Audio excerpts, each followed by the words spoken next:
बिस्मिल्लाहिर्रहमानिर्रहीम। नाज़रीन अस्सलाम वालेकुम। मैं हूँ द रिपोर्टर्स में साबिर शाकिर। लाहौर से आरिफ हमीद भट्टी साहब हमारे साथ हैं, जबकि न्यूयॉर्क से समी इब्राहिम साहब। अस्सलाम वालेकुम भट्टी साहब एंड समी साहब। वालेकुम अस्सलाम सर। आज समी साहब यहाँ पे सुप्रीम कोर्ट में पनामा केस था और वहाँ पे हमने देखा कि पाकिस्तान तहरीक इंसाफ के जो वकला हैं, ख़ास तौर पे हामिद खान साहब, उनकी कारकर्दगी बहुत ही मायूस कुन रही है। और हमने कमरे अदालत में जो वकला की टीम है, नईम बुखारी साहब हैं, हामिद खान साहब हैं और बाबर अमान साहब, उनके दरमियान हमने रिफ्ट भी देखी, आपस में कोऑर्डिनेशन भी नहीं था, जिसकी वजह से जजेस के जो रिमार्क्स आए वो भी पाकिस्तान तहरीक इंसाफ के लिए कम अज़ कम हौसला अफजा नहीं थे। इसको फिर मुस्लिम लीग नवाज़ के रहनुमाओं ने, वफाकी वज़रा ने भी बाहर खूब उसको उछाला भी और खुश भी होना चाहिए था और वो हुए। तो क्या समझते हैं कि हामिद खान साहब अपना केस सही तौर पे लड़ पाएंगे? देखिए साबिर, हामिद खान साहब बड़े मुअज़्ज़ज़ वकील हैं, मैं उनकी इंटेग्रिटी पर तो कोई बात नहीं करना चाहता, लेकिन अगर माजी के हम झरोकों में झांकें तो पता चलता है कि इससे पहले भी एक दफा सुप्रीम कोर्ट में उन्होंने इमरान खान साहब के बिहाफ पर एक ऐसी अपॉलोजी दाखिल कर दी थी जिस पर इमरान खान साहब का ये कहना था कि मैंने ये नहीं किया। बहुत सारे लोग, बहुत सारे वकला उनकी जो कारकर्दगी है उस पर सवाल उठा रहे हैं और उसमें बुनियादी वजह वो ये करार देते हैं कि ये जो सारे इस वक्त लॉयर्स हैं, चाहे वो डिफेंस में हैं, चाहे वो मुखालिफ पार्टी के हैं, वो एक ही लॉ फर्म के लिए काम करते रहे हैं, उनके बड़े करीबी रवाबत हैं। ये इस किस्म की बातें जो लॉयर्स हैं वो कर रहे हैं। और फिर ये बात आपकी सही है कि इससे पहले भी पेशी पर हामिद खान साहब की तरफ से ऐसा इंप्रेशन आ रहा था कि जैसे मुकदमे की उनको पूरी तरह तैयारी नहीं है। मैं ये तो नहीं मानता कि वो तैयार नहीं होंगे, क्योंकि बड़े वो पुराने और एक्सपीरियंस्ड वकील हैं, वो इनकी कुछ मसलतें होंगी। 2014 में भी इरफान कादर साहब को लाना पड़ा था कि ये जो इस वक्त जो मुकदमा है सुप्रीम कोर्ट के सामने, इसमें जिस तरह से फैक्ट्स हैं सामने, जिस तरीके से तजादात जो नवाज शरीफ साहब की फैमिली के अंदर हैं, और बिल्कुल आज जो जस्टिस अफजल साहब है उन्होंने सही कहा कि ये जो इतने ज्यादा उनके जो बयान है उनमें इतने ज्यादा गैप्स हैं। और तो इस बात का इम्कान है कि अगर बाकी तैयारी को तो छोड़ें, अगर बयानात में जो गैप है, जो वो मुतजाद तो उनके अंदर जो गुफ्तगू है, उसी की बुनियाद पर 62, 63 के तहत वज़ीर आज़म साहब के खिलाफ कार्रवाई की जा सकती है। भट्टी साहब, आप बताएंगे कि आपके पास कुछ हो सकता है पाकिस्तान तहरीक इंसाफ के अंदर की इत्तलात हैं? 2014 में भी इमरान खान साहब को अपना वकील चेंज करना पड़ा था, इरफान कादर साहब को लाना पड़ा था। तो आज फिर वही सिचुएशन है और आज हमने देखा कि पाकिस्तान तहरीक इंसाफ का फिर बनीगाला में इजलास भी हुआ और उसके बाद जो इमरान खान साहब ने गुफ्तगू की, उनका जो फेस इम्प्रेशंस थे वो कोई इतने वो नहीं थे, उसमें कॉन्फिडेंस नहीं था। अच्छा, बिस्मिल्लाहिर्रहमानिर्रहीम। साबर कहते हैं बेखुदी बेसबब नहीं गालिब, कुछ तो है जिसकी पर्दादारी है। गुजारिश है कि हो सकता है वो वैसे केस ना कर सके हो जैसे करना चाहिए, यहाँ हो सकता है उन्होंने बहुत बेहतर किया हो। ये तो इमरान खान साहब की इंटरनल पॉलिटिक्स है कि उन्होंने किसको वकील बनाना है किसको नहीं। लेकिन आप देखें कि जब से पाकिस्तान बना है, पहली दफा एक वजीर आजम करप्शन के इश्यू पे रोजाना अदालत में वो और उसके लोग जा रहे हैं। देखिए, किसी भी इंसान के पास उसका फैसले का हक अल्लाह ताला ने नहीं दिया। इंसान के लिए नेक नीयत होके और मेहनत से जदोजहद करने का हुक्म है, बुराई के खिलाफ और अच्छाई के लिए।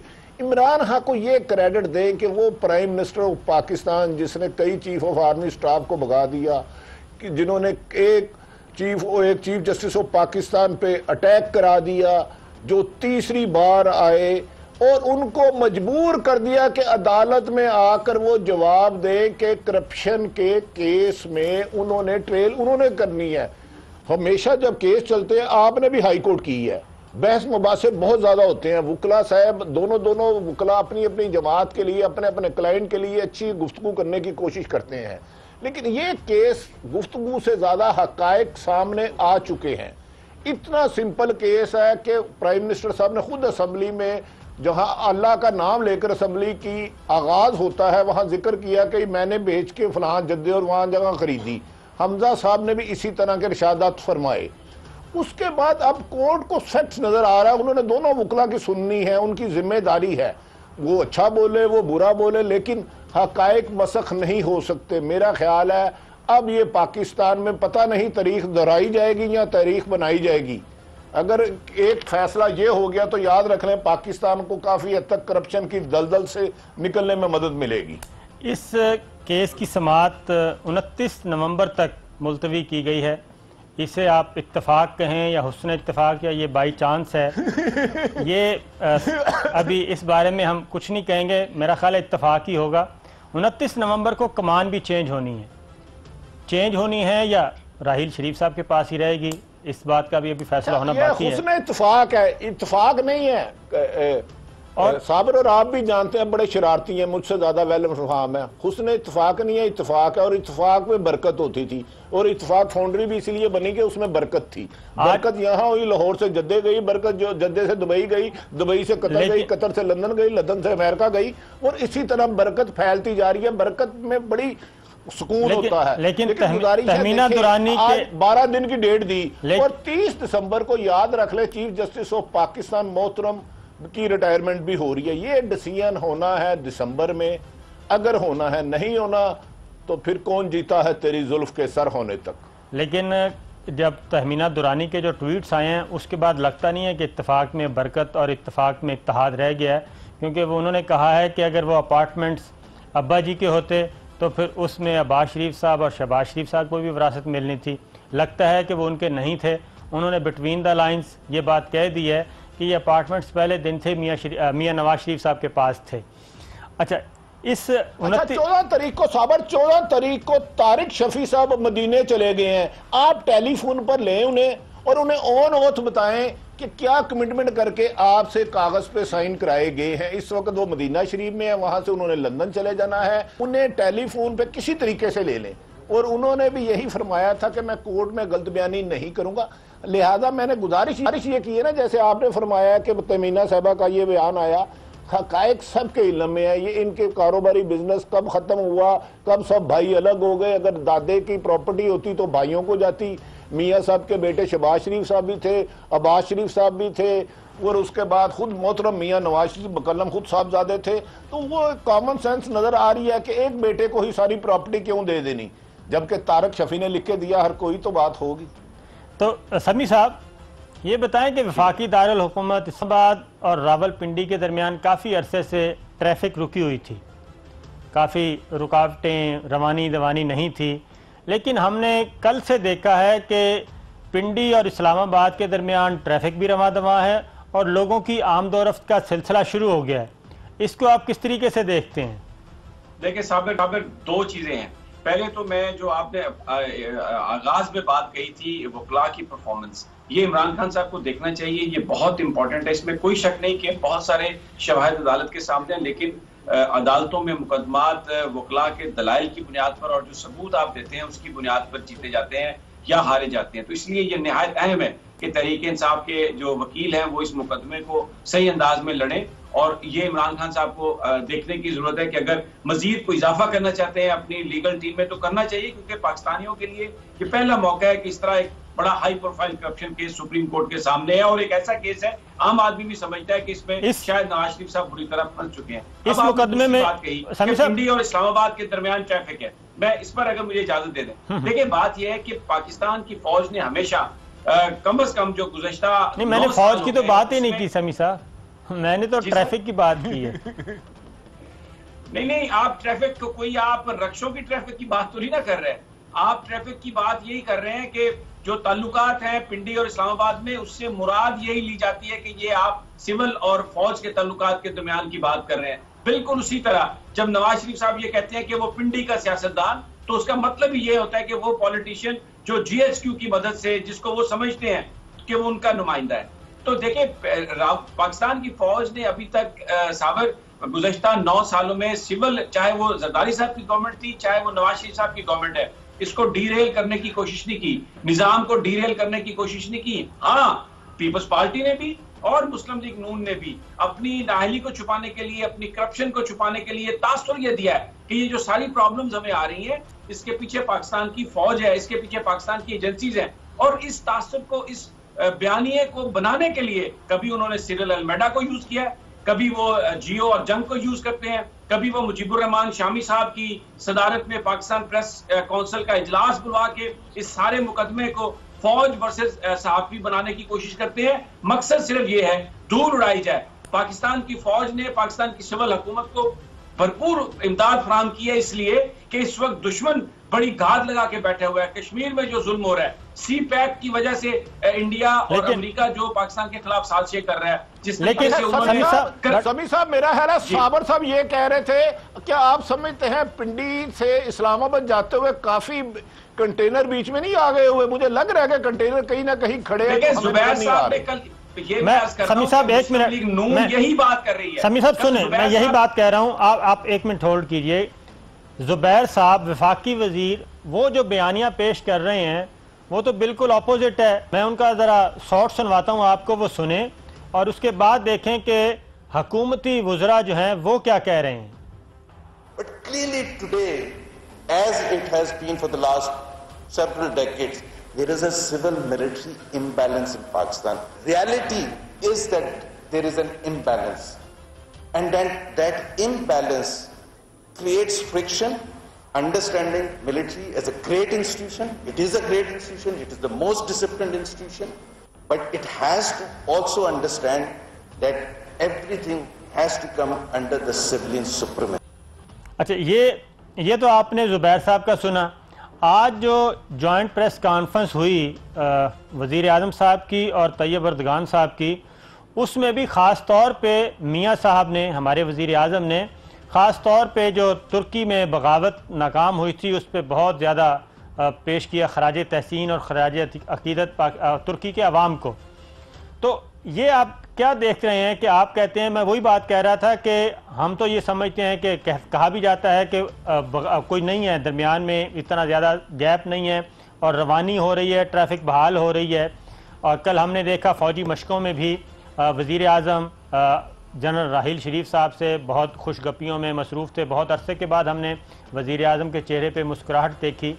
तो लेकिन जो वफाकी वज़रा ये आप देख रहे हैं कि किस तरीके से वज़ीर आज़म साहब राहील शरीफ साहब से मुखातिब थे, हंस रहे थे, उनसे पूछ रहे थे, और पीछे भी जो जवान बैठे हैं और अफसर बैठे हैं वो भी काफ़ी इसको एंजॉय कर रहे थे, क्योंकि सिरिल अलमेडा की खबर और ख़ास तौर पे ISPR का जो प्रेस रिलीज़ आया उसके बाद से ताल्लुकात इंतहाई कशीदा थे। और अभी तक वज़ीर आज़म हाउस में क्या कहीं भी सिक्योरिटी इश्यूज़ पे अभी तक कोई इजलास नहीं हो सका। और ख़ास तौर पे जब 7 जवान शहीद हो गए हमारे लाइन ऑफ कंट्रोल पे भारतीय फ़ौज की फायरिंग से, उनके जनाजे उठाए गए, उसमें भी कोई सिविलियन उसमें शरीक नहीं था, अभी तक उनके घर कोई नहीं गया। तो इतनी कशीदगी और फिर वफाकी वज़रा जो हैं वो ये बात कर रहे हैं। देखिए साबिर, बात यह है कि आपने वही बात कही है जो मैं कह रहा था। पाकिस्तान की फौज हर तरह की इमदाद फराहम कर रही है पाकिस्तान के सिविल सेटअप को कि वो पाकिस्तान का मुकदमा लड़ें, चाहे वो सरहदों पर हो, चाहे वो यूनाइटेड नेशन में हो, चाहे पाकिस्तान के अंदर हो, मुकम्मल सपोर्ट है। लेकिन पाकिस्तान की सिविल हुकूमत की तरफ से इस वक्त जिस रवैये का सामना उनको है, तासुर जो ऑप्टिक्स है वो कुछ देते हैं, हंस हंस के बातें भी करते हैं, लेकिन उसके साथ उनके जो वज़रा हैं वो आकर पाकिस्तान की एजेंसियों पर, पाकिस्तान की फौज पर तनकीद करते हैं। ये माजी में भी ऐसा हुआ है। पाकिस्तान के जो इस वक्त जो नवाज शरीफ साहब है, उनका जो परसेप्शन है वो ये है, वो समझते हैं, बिल्कुल खुली बात करते हैं। उसमें कई हमारे जो एंकर्स दोस्त हैं, जो हमारे मीडिया के लोग हैं, कॉलमिस्ट हैं, वो भी कहते हैं कि जब तक पाकिस्तान की फौज मजबूत है पाकिस्तान में जमहूरियत नहीं पनप सकती। अब ये चीज पाकिस्तान की फौज को समझने की जरूरत है। ये जो इनकी खुशगपियां हैं, ये जो अच्छे अच्छे इशारे हैं, ये मुझे नहीं पता अगले 1-2 हफ्तों में नवाज शरीफ साहब किस तरह का बयान देंगे, क्या फैसला करेंगे, किस तरह की बात करेंगे। माजी में भी वो बार बार ऐसे करते हैं। भट्टी साहब से जरा पूछते हैं। भट्टी साहब, आपसे पूछने से पहले एक वफाकी वजीर हैं, सीनियर वफाकी वजीर हैं बल्कि, राना तनवीर साहब, दिफाई वार के वजीर, वो एक मीटिंग में मुकामी होटल में हुई, उसमें डिफेंस के बारे में यानी कि फौज के बारे में क्या कह रहे हैं वो जरा सुने। आपकी आदत है डिफेंस वालों की कि हम आर्ची से बाब हैं, हमें कोई किसी को पूछने की जरूरत नहीं, हमें उसी मैं आपको बता रहा हूँ, आपकी आदत है डिफेंस वालों की कि हम आर्ची से बाब हैं, हमें कोई किसी को पूछने की जरूरत नहीं, हमें उसी मैं आपको बता रहा हूँ। तो ये वफाकी वजीर थे राना तनवीर साहब, ये गडारी से मुतालिक एक मीटिंग थी, उसमें कह रहे थे ये डिफेंस वाले लोग जो हैं ये अपने आप को हर चीज़ से बालातर समझते हैं और वो कहते हैं कि इनसे पूछने की ज़रूरत नहीं है। ये इस तरह की गुफ्तगुएं हो रही हैं भट्टी साहब। अच्छा साहब, मैं गुजारिश है, हमारे वफाकी वजीर भूल गए पाकिस्तान में एक वाहिद अदारा रह गया है पाक फौज जिसमें डिसिप्लिन है, बाकी तो वाह जी वाह अन्ने वाह है ना, आ तू लुटते मैनू लुटा, एक वाहिद फौज है। मेरा ख्याल है कि हमारी हुकूमत जितनी तवज्जो आर्मी को डिस्क्रेडिट करने के लिए लगा रही है, इतने वो अपने काम बेहतरी और लोगों के मसाइल हल करने में लगा देना, तो मेरा ख्याल है बहुत बेहतरी आ जाएगी।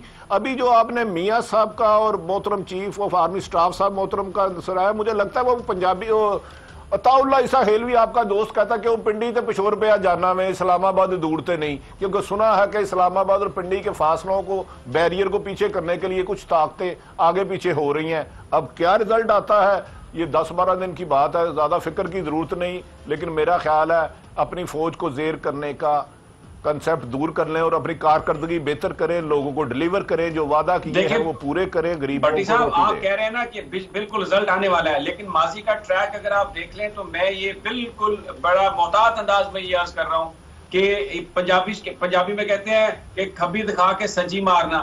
बात ये जो कुछ भी कर रहे हैं इस बात का जो इस वक्त जो उनके वुज़रा जो बयान दे रहे हैं उससे ये बात बिल्कुल जाहिर है कि मुझे नहीं पता क्या वादे हुए होंगे, क्या इस वक्त सारी बात होगी, लेकिन जो एंड पे आप देख लेंगे कि आपको नजर आएगा कि पाकिस्तान की सिविल सिर्फ एक सेकंड गुजरा और खुद प्राइम मिनिस्टर जहीला प्रोपेगेंडा कर रहे हैं और जरूरत से ज्यादा कर रहे हैं। लेकिन अभी मैंने एक अर्ज की थी कि आर्मी एक डिसिप्लिन फोर्स है, वो कहती नहीं है, वो प्रैक्टिकली अमल करती है।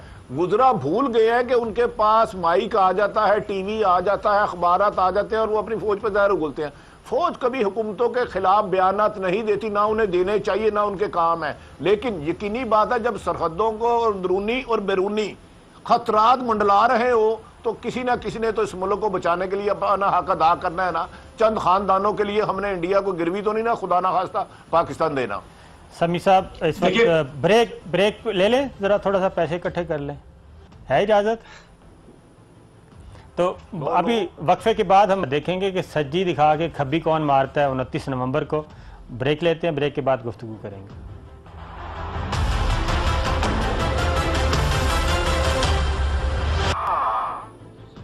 वेलकम बैक नाज़रीन। समी साहब ये बताएं कि 29 नवंबर को जो फैसला होगा, वज़ीर आज़म ने एक बार फिर फैसला करना है, वो 27-28 को कर लेंगे, तो मुस्लिम लीग नवाज़ के जो हल्के हैं वो तो काफ़ी मुतमईन नज़र आ रहे हैं कि 29 नवंबर खैरियत से गुज़र जाएगा और उनका ये कहना है, दावा है कि उसके बाद सीरियल अल्मेडा वाला केस, पानामा और बाकी जो साइड लाइन पे चल रहे हैं इस तरह के इवेंट्स, ये सारे के सारे खुद ब खुद ही तहरीक निजात, तहरीक किसास, तहरीक हिसाब सब को दफन हो जाएगा। आपके पास क्या इत्तलात हैं? मेरे पास इत्तलात ये है कि ये जो भी इस तरह की बात सोचते हैं बड़े ये एक अहमकों की जन्नत में रहते हैं। जनरल राहिल शरीफ साहब ने अगर कोई करप्शन के खिलाफ, दहशतगर्दी के खिलाफ अगर कैंपेन चलाई है तो वो लीड उसको कर रहे हैं, लेकिन ये फैसला पाकिस्तान के कोर कमांडर्स का है, ये पाकिस्तान की फौज का मुतफिका फैसला है।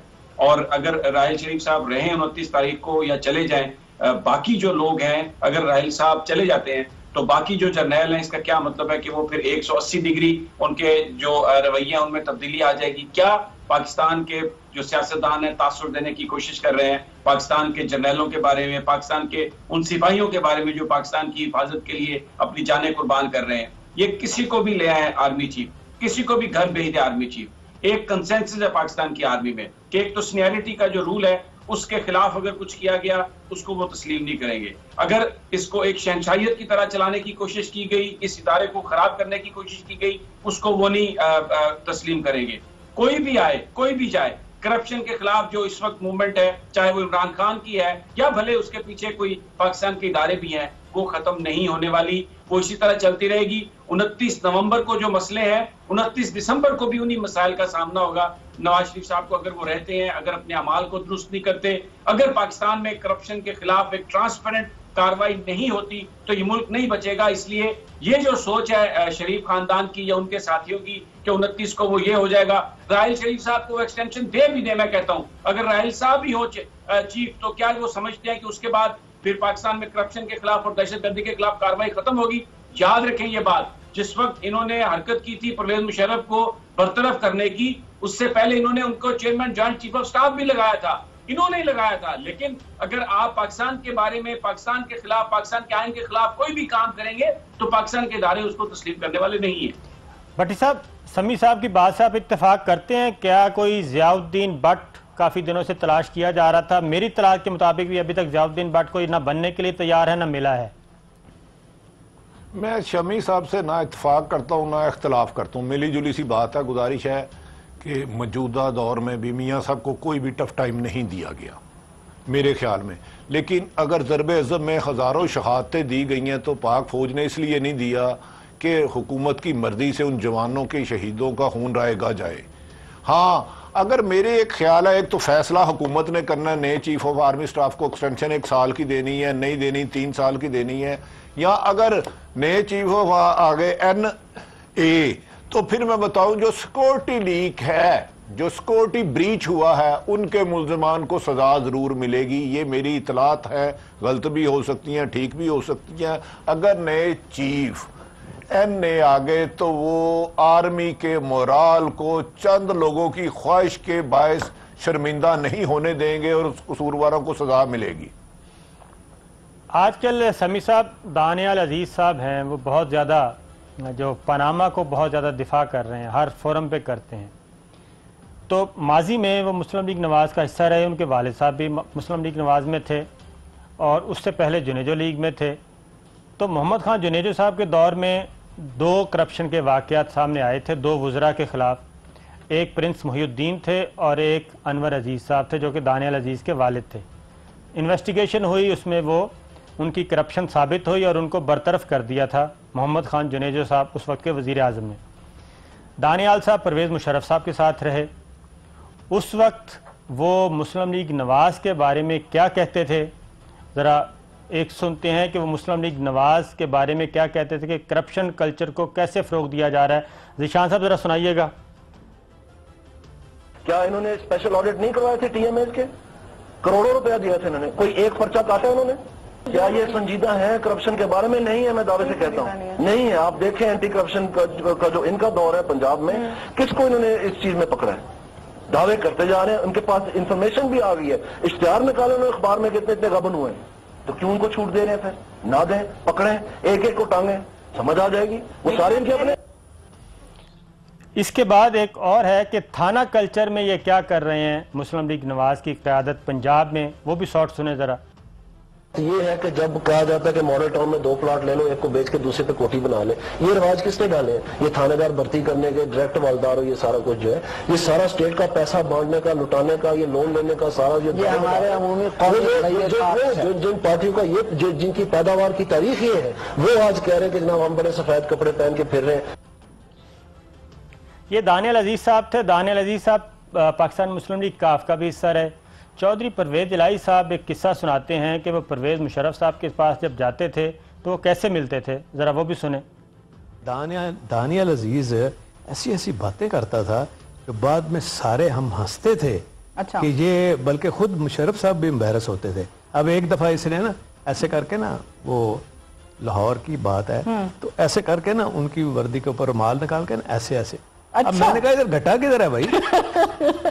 अच्छा, हाँ, ओके, वर्दी साफ हो रही रुमाल से। ये अगर मैं वहां ना होता तो इसने जरूर एक दफा रुमाल से अपनी वो उनकी जूते पॉलिश कर देने थे। ये थे परवेज़ मुशर्रफ साहब के ज़माने में दानियाल अजीज़ साहब क्या क्या करते थे। फिर दानियाल अजीज़ साहब इसहाक डार के साथ किस तरीके से उलझे थे और उनकी इकोनॉमी की पॉलिसियां जो हैं उसको वो कैसे डिस्कस करते थे पिछले दौर के, वो भी सुने ज़रा। या कितने अस्पताल बनने थे, इनसे ये पूछे फिगर वर्क कि जो इन्होंने येलो कैब स्कैम किया था, एक मिनट के लिए जी, एक मिनट के लिए, जो हियर मी आउट ना प्लीज, इनसे पूछे कि इनके जो लीडर हैं उनके गोशवारों में कितना टैक्स जमा किया, 400 रुपए, 600 रुपए, वो फिगर नहीं याद है इनको। जो रायविंड स्टेट बनी हुई है वो किस तरह से चल रही है और कितना वहां पर आयश और आराम के सूत्यार सदर साहब की प्रेसिडेंसी का इनको फिगर है, वो कहां से पैसे है। भट्टी साहब, ये आपने सारी गुफ्तगू सुनी, दानियाल अजीज साहब कल झूठ बोल रहे थे या आज झूठ बोल रहे हैं? नहीं, देखिए, गुजारिश ये है, वो तकरीबन उनके बारे में उनके करीबी लोग कहते हैं हर वक्त ही वो झूठ बोलते हैं। वो उनका दरअसल नजरिया कोई नहीं है, वो जो इक़्तिदार में आएगा ना उनके साथ आ जाएंगे। कल मियाँ साहब की हुकूमत चले जाती है और किसी और डिक्टेटर की खुदा ना खास्ता आ जाती है या कोई तीसरी हुकूमत आ जाती है तो वो उनके भी कलमे पड़ेंगे। इन लोगों को दिखाकर लोगों का टाइम ज़ाया ना करें। इन फैक्ट के गुजारिश ये है, साबर साहब, जब कोई हुक्मरान होता है और उसके इर्द गिर्द खुशामदी लोग और नहल लोग आ जाते हैं, मफाद परस्त आ जाते हैं, तो उसको ऐसे ऐसे मशवरे देते हैं को नुकसान देता है। इससे ज़्यादा उन्होंने जो नामुनासिब अल्फाज मोहतरम मियाँ नवाज शरीफ साहब के लिए कहे हैं मेरे सामने खुद, मैं वो बयान भी नहीं कर सकता। लिहाजा मेरा ख्याल है ये लोग ना सियासी इनका शऊर है ना अकल है, इन्हें जो हुक्मरान बलाएगा उसकी गोद में चले जाएंगे। हमें ख्याल है कि हमें पाकिस्तान की बेहतरी के लिए सोचना चाहिए कि पाकिस्तान के लिए बेहतर कौन है। परवेज मुशर्रफ साहब का भी इत्तेफाक से यही है, वो कहते हैं कि मेरे साथ राब्ते में है। जरा सुने। ये लोटागर्दी जो है ना, ये पाकिस्तान की एक असूल ही बना हुआ है यहाँ, और अभी भी मेरे साथ इनकी सिंपथीज हैं। ये परवेज मुशर्रफ साहब कह रहे थे समी साहब के ये लोटागर्दी हमारा कल्चर है, लेकिन इन लोटों के राब्ते अभी भी मेरे साथ हैं और सिंपथीज भी हैं। देखिए साबर, आपने सवाल तो किया था भट्टी साहब से कि दानियाल पहले झूठ बोल रहे थे या अब झूठ बोल रहे हैं। ये पहले भी झूठ बोल रहे थे, अब भी झूठ बोल रहे हैं। और मुझे तो ये तो एक ऐसी नाखिल्फ औलाद है, इनकी वजह से, इसकी गुफ्तगू की इनकी वजह से। आप चौधरी अनवर अजीज एक बड़ी अच्छी शख्सियत है, मुरंज वो शख्सियत है, उनका माजी भी खोल के आपने रख दिया। तो ये इनकी जो जबान है, जो इनकी गुफ्तगू है दानियाल अजीज की, उसकी वजह से चौधरी अनवर अजीज को भी आज वो कुछ सुनना पड़ रहा है जो शायद उन्होंने कभी तवक्को भी नहीं किया होता। एक मैं बात आपसे अर्ज करूं, दानियाल अजीज जो है या तलाल चौधरी या इस किस्म के जो लोग हैं, ये जो हमारा पॉलिटिकल कल्चर जो उसमें जो बैंक्रप्सी है, ये उसकी निशानदेही करते हैं। पहले तो आप सोचे ना उन लोगों का जिन लोगों ने उनको इलेक्ट किया, वो क्या सोचते होंगे रोजाना अपने लीडर को देख के, उस हल्के के लोग, कि हमने किसको इलेक्ट कर लिया। ये अवाम के लिए भी एक सोचने की बात है कि किस किस्म के आप लोगों को इलेक्ट करके भेजते हैं, जो कभी कुछ कहते हैं कभी कुछ करते हैं, जो आज कोई आप बात करेंगे कल कोई बात करेंगे। एक तो उनके लिए, और दूसरा ये जो वो गुफ्तगू कर रहे हैं, देखें मुशर्रफ साहब ने भी उनको इस्तेमाल किया, आके वो बड़ी बातें करते थे, नवाज शरीफ को गालियां देते थे, तो मुशर्रफ साहब ने उन्हें वो चेयरमैन बना दिया, वो सारा जो लोकल बॉडीज का सिस्टम बना रहा था। अब वो वजीर बनना चाहते हैं और मरियम सफदर साहबा रोजाना उन्हें ब्रीफ करती हैं कि जाओ जाके ये बातें करो। तो ये टॉप से चीज आ रही है। ये जो पॉलिटिकल हमारे कल्चर में जो बैंक्रप्सी है, जो दिवालियापन है, जो नीचापन है, जो छोटापन है, it is coming from top. ये इसमें कई सबक हैं, तो इसलिए ये कल जाके और भी कोई बात करेंगे। अच्छा, फिर आगे आप और इस गुफ्तगू को लेके जाएंगे तो आपको हमारी अपनी सफों में ऐसे लोग नजर आ जाएंगे जो इसी तरह का कल्चर प्रमोट करते हैं, इसी तरह की गुफ्तगू करते हैं, जो कल जियाउल हक के साथ मिलकर सियासी वर्कर्स को कोड़े मारते थे, जिन्होंने भुट्टो की फांसी में किरदार अदा किया, नाम अपना तब्दील कर लिया कि मुझे कोई शेख मुजीबुर रहमान ना कहे, अपने नाम के साथ शामी लगा दिया, तब वो उस चीज को प्रमोट करते थे। आज वो क्या कर रहे हैं? तो ये एक इस तरह की पूरी एक टॉप पे लॉट क्रिएट कर दी है पैसे ने, पाकिस्तान में बेईमानी ने, जो अब वो सामने है। अब मुझे नहीं पता उससे कैसे आप हैंडल करेंगे। इस वक्त ब्रेक पे जाना है, लेकिन मैं एक बात हूँ कि दानियाल अजीज साहब अब तक वजीर बन चुके होते, लेकिन उनके वालिद साहब ने एक निजी महफिल में शरीफ फैमिली के बारे में ऐसी गुफ्तगू की हालिया दिनों में, वो गुफ्तगू इत्तफाक की बात है कि वो पहुँच गई वज़ीर आज़म हाउस, जिसकी वजह से वो अभी तक वफाकी वजीर नहीं बन सके। नाज़रीन, लेते हैं एक ब्रेक, फिर वापस आते हैं।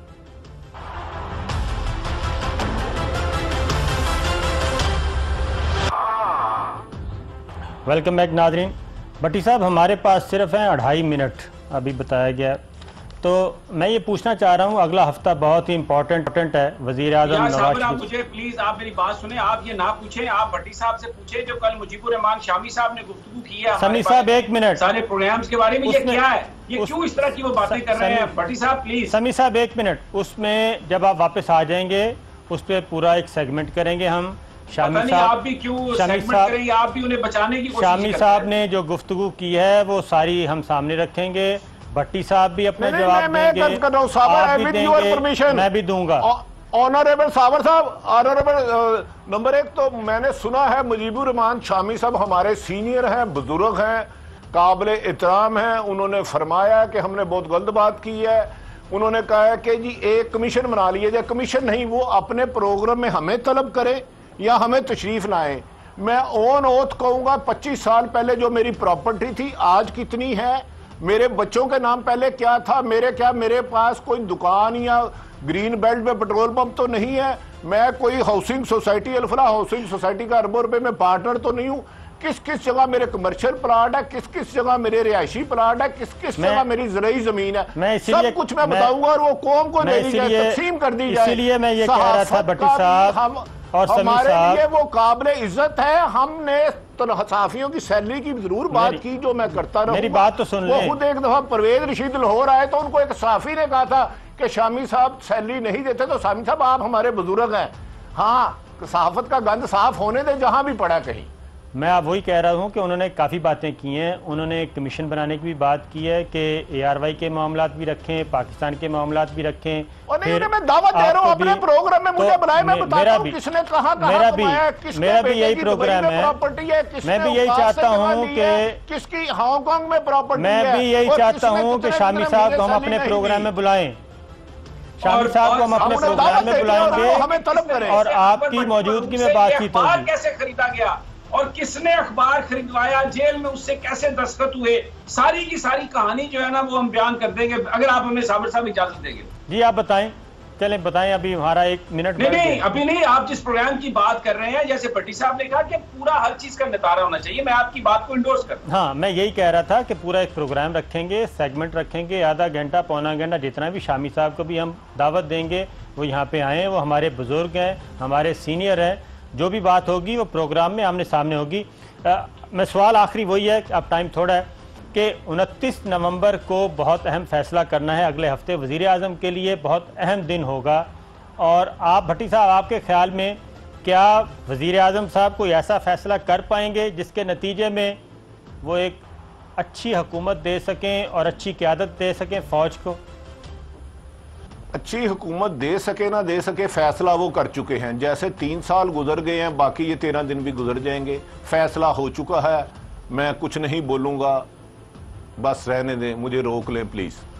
समी साहब, मैं साहब सिर्फ यही कहूंगा कि फैसला जो भी हो, ये जो नून लीग बात करती है ना कि एक जर्नल चला गया तो दूसरा आ जाएगा और हमारे मसाइल खत्म हो जाएंगे, ये पाकिस्तान की फौज की तौहीन करती है। ये तासुर देने की कोशिश करते हैं कि आने वाला जो चीफ है वो भी उनकी पॉकेट में होगा। ऐसा नहीं है। पाकिस्तान फौज के जर्नल, पाकिस्तान की फौज, पाकिस्तान की प्रायोरिटी के मुताबिक फैसला करते हैं। बहुत शुक्रिया समी साहब और